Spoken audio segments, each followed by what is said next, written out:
मर्यादा पुरुषोत्तम प्रभु श्री राम के अनन्य भक्त बल बुद्धि के अधिष्ठा हनुमान का प्राकट्य दिवस 6 अप्रैल को है। इस मौके पर आपके सामने ला रहे मेवाड़ की पारंपरिक चित्रकला फड़ पर प्राकृतिक रंगों से उकेरी हनुमान चालीसा। हनुमान जी की महिमा को 3 दोहे और 40 चौपाइयों में काल्पनिक चित्रों के माध्यम से दर्शाया गया है। हर चौपाई के पूर्ण होने पर प्रभु श्री राम का नाम भी उकेरा है। यह पेंटिंग तैयार की है राष्ट्रपति पुरस्कार प्राप्त फड़ चित्रकार कल्याण जोशी ने। भीलवाड़ा में सांगानेरी गेट निवासी जोशी ने बताया कि हाथ से तैयार कपड़े पर हनुमान चालीसा उकेरी जाती है। इसमें घर पर तैयार प्राकृतिक रंगों का ही उपयोग किया जाता है। हनुमान जी के शरीर का रंग सिंदूरी है। कला के कद्रदान की मांग पर वे रियल गोल्ड व रेड कलर में भी हनुमान चालीसा उकेरते हैं। सबसे छोटी पेंटिंग 2 फीट गुना 3 फीट की तैयार करने में कम से कम 20 दिन लगते हैं। चित्रकार कल्याण कहते हैं कि सबसे बड़ी बात यह है कि वह हनुमान चालीसा को फड़ पर उकेरने का काम सोमवार, मंगलवार या शनिवार को ही आरंभ करते हैं और पूर्ण मंगलवार या शनिवार को ही होता है। इसकी वजह बताते हैं, सोमवार रुद्रवतार तथा मंगल व शनि बालाजी का दिन है। कुछ नया करने की ललक में जोशी ने सबसे पहले सन 1994 में हनुमान चालीसा को फड़ पर उकेरा था। इसके बाद तो निरंतर उकेरते जा रहे हैं। कोरोना लॉकडाउन के बाद फड़ पर हनुमान चालीसा की डिमांड बढ़ी है। देश के कई हिस्सों से ऑर्डर आ रहे हैं। लोग गिफ्ट में देने के साथ ही अपने घरों के ड्राइंग रूम में भी लगाते हैं। खासकर इंडियन एनआरआई में ज्यादा डिमांड है। यह हनुमान चालीसा उनके ड्राइंग रूम की शोभा बन रही है। हनुमान जन्मोत्सव के अवसर पर लोकवाणी पर देखे हमारे संवाददाता प्रहलाद तेली की ये रिपोर्ट।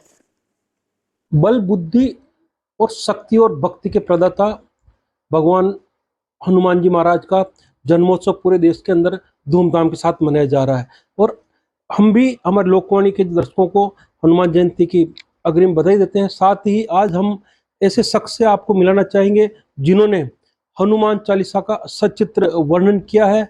अभी हमारे साथ मौजूद है राष्ट्रपति पुरस्कार से सम्मानित भीलवाड़ा के ही रहने वाले कल्याण जी जोशी, जिन्होंने हनुमान चालीसा का सचित्र वर्णन कर एक बार देखा जाए तो पूरा इतिहास रचा है। साथ ही लगातार कई वर्षों से ये हनुमान चालीसा का सचित्र वर्णन करते आ रहे हैं। साथ ही इन्होंने रामचरितमानस का जिस प्रकार सचित्र चित्रण किया था और इसी के ऊपर इनको राष्ट्रपति पुरस्कार मिला था। अभी हमारे साथ मौजूद है चित्रकार कल्याण जी जोशी।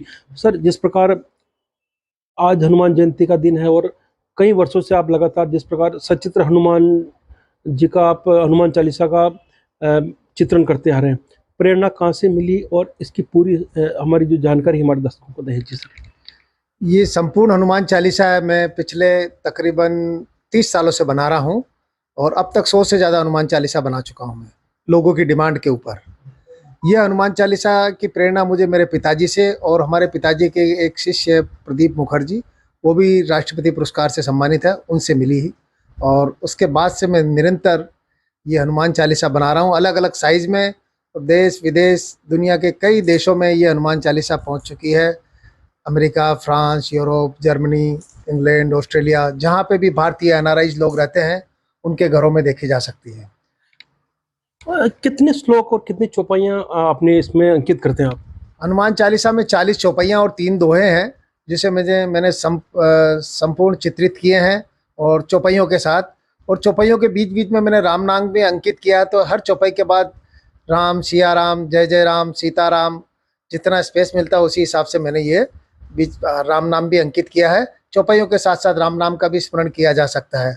और इसकी एक और ख़ास बात है कि ये हनुमान चालीसा पूरी प्राकृतिक रंगों द्वारा बनाई गई है, जिन रंगों को हमने खुद तैयार किया है और देसी तरीके से उन रंगों को तैयार किया है। इन रंगों का कई सालों तक कुछ नहीं बिगड़ता है और ये एज इट इज़ बने रहते हैं। देखा जाए तो हिंदू संस्कृति में जो हमारा संत है या सत्संग के अंदर हनुमान चालीसा का वास्तव में बहुत महत्व है और हर आदमी इसको कंठस्थ भी करना चाहता है। तो कहीं ना कहीं पहले आप इसको बनाने में कितना समय लगता है, क्योंकि पहले जिस प्रकार इसको याद करना, फिर पूरी तरह से इस बार दिमाग में इसको फिट करना, या जिस प्रकार पूरा काल्पनिक चित्रण करने के बाद उकेरते, तो कितना इसका समय आपको लगता है एक हनुमान चालीसा का सचित्र वर्णन करने में? इसको पहले पूरा पढ़ा मैंने, पढ़ने के बाद इसका हर चौपाई का एक सीन तैयार किया, फिर उसके बाद मैंने इसका ड्राइंग करके फिर इसको बनाना शुरू किया। पहली हनुमान चालीसा बनाने में हालांकि टाइम लगा था, दूसरे में थोड़ा कम समय लगा, और आज जो मैं हनुमान चालीसा बनाता हूँ उसको पूरी हनुमान चालीसा को 1 महीना लग जाता है। तो इस तरह से, और हनुमान चालीसा बनाने के पीछे मेरा एक उद्देश्य ये भी था कि लोग चित्रों को देख देख करके के स्मरण के साथ साथ पाठ भी कर सकें। इसीलिए मैंने चित्र रूप में भी उकेरा है, ताकि उनके जीवन में, जैसे अपने हिंदू संस्कृति के अंदर अगर अपन किसी भगवान या देवता का ध्यान करते हैं तो पहले उनका चित्र स्मरण करना जरूरी है, चित्र स्मरण आ जाता है। तो वैसे ही हनुमान चालीसा को पढ़ते पढ़ते वक्त वही सारे चित्र, भीम रूप धरि असुर संहारे, रामचंद्र जी के काज सवारे, लाई सजीवन लखन जिवाए, तो हनुमान जी को संजीवनी बूटी लाते हुए दिखाया, नीचे लक्ष्मण मूर्छित पड़े हुए हैं। तो ऐसे भावमय चित्र के साथ तो पढ़ते पढ़ते वो विजुलाइज भी कर सकता है कि क्या घटित हो रहा है इस हनुमान चालीसा में, क्या हो रहा है, हनुमान जी क्या क्या रूप दिखा रहे हैं, राम जी का किस तरह से सारे काज सवारे हैं राम जी के। इसी तरह से मैंने इसको पूरा चित्र में बनाया है। कितने प्रकार की पेंटिंग बनाते हैं आप?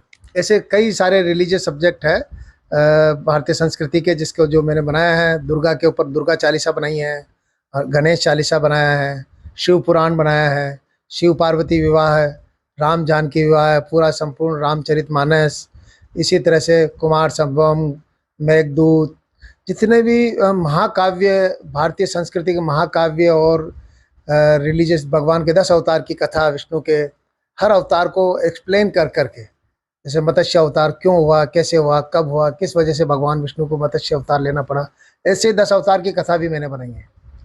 तो सारे रिलीजियस सब्जेक्ट को मैंने अपने इस फड़ चित्र में शैली में उकेरा है, जो भारतीय संस्कृति को दिखाता है और कई देश और दुनिया के संग्रहालयों में भी देखी जा सकती है पेंटिंग। उच्च पुरस्कार होता है राष्ट्रपति पुरस्कार, वो कब मिला आपको और किस कृति पे मिला?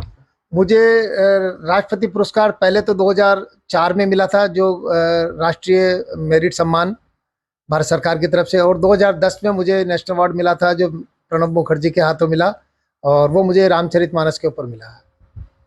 बिल्कुल। तो ये थे भीलवाड़ा के प्रसिद्ध फड़ चित्रकार, क्योंकि कहा जाए तो भीलवाड़ा की जन्मस्थली है फड़ चित्रकारी, और उसी को आगे बढ़ाते हुए जिस प्रकार ये आज फड़ चित्रकारी की जो शैली के ऊपर हनुमान चालीसा के साथ ही रामचरितमानस, साथ ही दुर्गा सप्तशती के साथ ही अन्य कई जो अपने धार्मिक ग्रंथ हैं उनका सचित्र फड़ चित्रकारी की शैली में लगे हुए हैं। साथ ही आज जिस प्रकार हनुमान जयंती है और हमने भी अपने दर्शकों को सचित्र हनुमान चालीसा के दर्शन कराए हैं। वास्तव में ये बहुत ही एक लुप्त होती कला है, लेकिन जिस प्रकार इनके परिवार के द्वारा इसको संजाया जा रहा है, ये वास्तव में काबिल तारीफ है और इनको वास्तव में संरक्षण की यहाँ पर और ज़रूरत है।